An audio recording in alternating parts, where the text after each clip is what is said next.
araw ay Saturday. Na pala ngayon. And 18 degrees. Papa-car wash kami ng sasakyan ni Paul ngayong araw. Ano mag-car wash? Yan, kung paano Manual. magpa-car wash dito sa Canada. Yung manual, ano. Hindi siya yung automated. Okay ng tip Yan. kung paano mag-car wash sa manual na hindi kayo mapapamahal. Ganon. Kailangan May dala kang timba. dalakan timba. Pangalawa, kailangan unang hulog kasi is $4. So, para hindi kayo magastusan, tuturo ko sa inyo kung paano mag-car wash ng matipid. Ayan. Sana all. Sana all.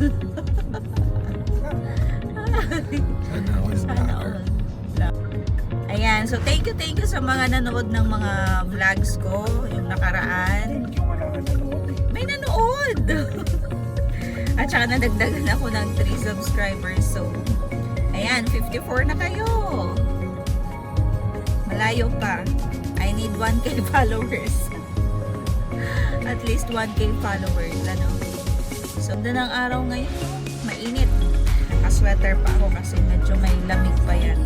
Kung pupuntahan namin ng car wash ngayon, doon palagi si Paul nagka-car wash. Kasi yun yung pinakamalapit dito sa area namin. So, mga 8 minutes. Sabihin lang. Ito kasi, hindi ka pwedeng maglinis ng sasakyan mo na may water, may sabon sa harap ng bahay mo. Bakit? Kasi nga yung sabon. Ayan. So, pwede kasing may maaksidente. Let's say may dadaan. Yun dito. Kaya yung mga sasakyan, dinadala talaga siya sa mga, yan, dito sa car pet wash. Yan. So, dito na kami maglilinis ng sasakyan. So, I'm gonna show you kung paano maglinis dito ng sasakyan. Ayan, o, tingnan ninyo. Tapos na. O, eto naman. Ipasok natin yun sa cubicle. Ipapasok yung sasakyan. Ayan. So, dito ka maglilinis ng sasakyan. Papakita ko sa inyo yung mga procedure, ano. Okay, so may notice. Labs, no bucket or hand washing when other customers are waiting. Are waiting daw, ha?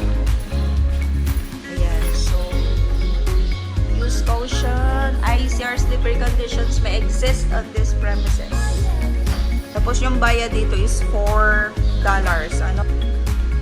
Please present your card or your mobile phone. Then credit card. Credit card. Authorizing. Ayan, so nagbayad na si Paul ng $4. For how many minutes yun? 4 minutes. Ayan, 4 minutes. Nag-start na yung timer. May timer yan.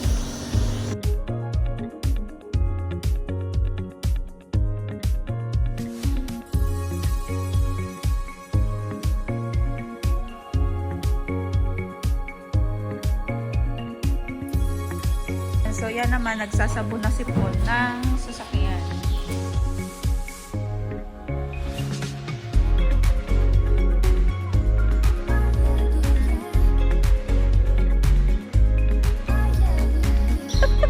Ano?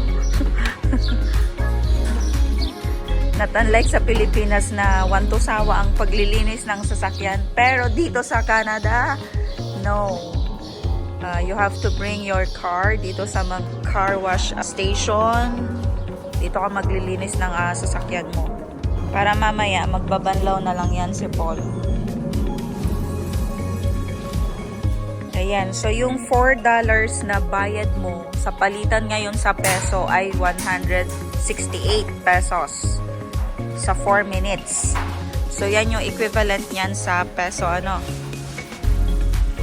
Pero dito sa Canada, mura na ba yan, Labs, yung $4?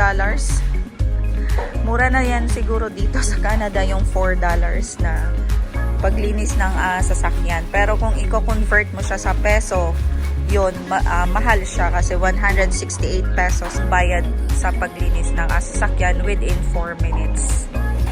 Ayan, so tapos na si Paul mag-sabon. Pero since may dala kaming timba, yan, may dala kaming timba, so ipupunas niya pa ng sabon para malinis talaga. Wala namang nagwe-wait na mga sasakyan, so pwede naman yon. Pero kung merong maraming magpapalinis ng sasakyan at naghihintay sa'yo, hindi pwede na meron kang dalang timba. 8 cubicles pala dito. Tingnan natin yung notice. In case of malfunction, please do not damage the equipment. Fill out forms below for a refund or call. Ayan. So, just in case na merong hindi mag-function dito, wag daw sirain yung equipment. Instead, mag-fill out ka ng forms para ma-refund yung ibinayad mo. Just to let you know, guys, na walang ibang maglilinis ng sasakyan mo dito sa Canada kung hindi ikaw mismo, dahil wala ditong linis ng sasakyan na binabayaran. So, ikaw mismo yung gagawa ng ganyan, maglinis ng sasakyan mo. Ayan, so another $4 yung gagawin ulit ni Paul. Ayan, so, alin loves? Ano yan? Rinse. Okay, so rinse na kami. Another $4. Activate your card Yan. or your mobile Tag mo lang phone. yung card mo. Authorizing. Bayad na yan. Then, ayan. So, nagre-rinse na si Paul. Binabanlawan na yung sasakyan. Ayan. Banlaw na. At meron na namang minutes yan. So, 4 minutes. Naka 3 minutes na kami. So, dapat mahugasan mo lahat yan within 3 minutes. Ganyan kalakas yung water. Naglinis ka ng sasakyan. Mas maganda yung manual kaysa dun sa automated na tinatawag. Para at least malinis talaga yung mga ilalim. 1 minute namin, nag-wax si Paul. Para siguro mas makintab or what. Tumunog na naman yung timer. So, 37 seconds. Tapos na yung oras namin. Tapos. Ayan. So, tapos na. Naka 8 minutes. At sa 8 minutes na yan, naka $8 kami. Kung rinse, kung wax, tire cleaner, foam brush, free soak. Ayan. So, ito yung ipipindot mo. Iikot mo pala. Iikot. And then, dito ka magbabayad naman. So, ito yung bayad. And 4 minutes din yung timer mo. At so, lalabas na si Paul doon sa initan. Wala namang ibang... Ay! Ano ka ba? Hindi na naman ng gulong. Anong ginawa mo? Nauntog ka doon sa ano ay? Nagasgas na. Di man? Tama yata yung tsule mo. Pasobra ka ng ano. Saan ka pupunta? Gusto mong vacuum. Tapos, ano to? Shampoo. May bayad din. $2 pala, oh.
So, tapos na kami mag-car wash. Pauwi na kami ng bahay. Ay, hindi pa bala.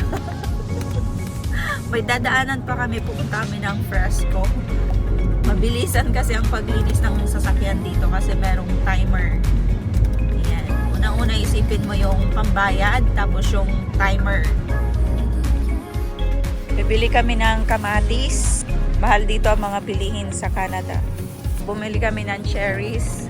Lemon juice baga, oh. Magkano labs yung itlog? $9. So, meron na akong listahan. Ayan. Konti lang naman. Kasi yung wala lang dun sa bahay pag nagluluto.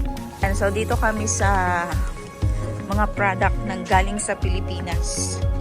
Ayan. Ayan, love. So, dato puti. Wait lang. Ayan. So, bibili kami ng pakwan. Magkano, loves, yan? $5.99. 5. Paano malalaman na ano yan? $5. Back! Ay, ang binayaran namin ay $31. Nakalas kami ng $11. Saan ba nakukuha? Sa mga points, diba? May scene points kasi na tinatawag. So, pag nagamit mo yon, magkaka-earn ka ng points. And pag bumili ka ulit, so yung points na naipon mo, pwede mong i-less doon sa total payment mo. So, nakaless kami ngayon ng $11. So, ang binayaran na lang namin ay $31. Ayan. So, kayo na lang mag-compute niyan sa peso kung magkano at gaano kamahal ang bilihin dito sa Canada. So much sa mga nanood ng videos ko and sa subscribers ko. Ayan, sana mag-subscribe pa kayo sa aking YouTube channel for more videos. Updated kayo sa lahat ng happenings namin dito sa Canada. At ma-inspire kayo. Makita ninyo ang ganda ng ibang places dito sa Mississauga.